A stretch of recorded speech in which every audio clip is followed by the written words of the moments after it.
الله أكبر الله أكبر. بسم الله الرحمن الرحيم. والنازعات غرقا والناشطات نشطا والسابحات سبحا فالسابقات سبقا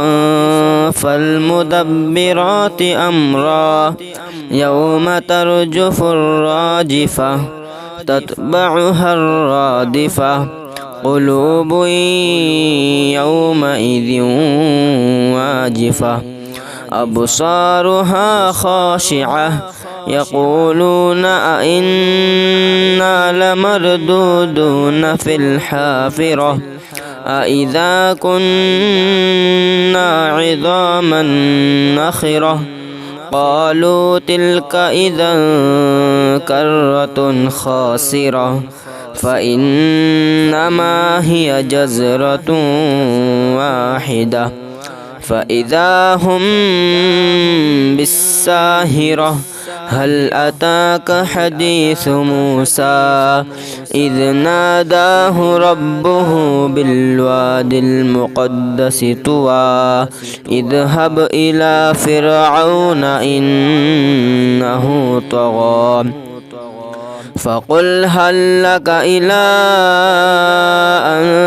تزكى وأهديك إلى ربك فتخشى فأراه الآية الكبرى فكذب وعصى ثم أدبر يسعى فحشر فنادى فقال أنا ربكم الأعلى فأخذه الله نكال الآخرة والأولى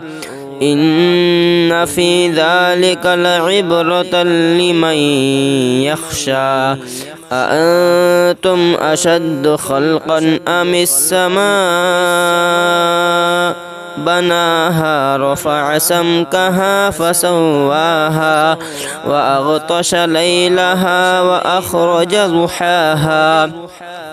والأرض بعد ذلك دحاها أخرج منها ماءها ومرعاها والجبال أرساها متاعا لكم ولأنعامكم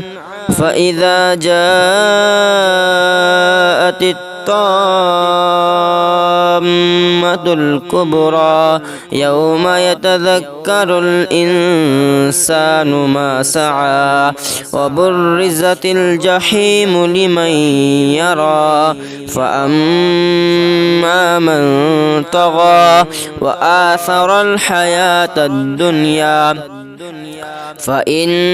الجحيم هي المأوى وأما من خاف مقام ربه ونهى النفس عن الهوى فإن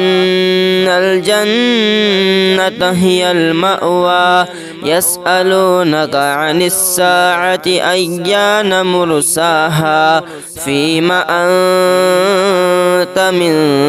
ذكراها إلى ربك منتهاها إنما أنت منذر من يخشاها كأنهم يوم يرونها لم يلبثوا إلا عشية أو ضحاها.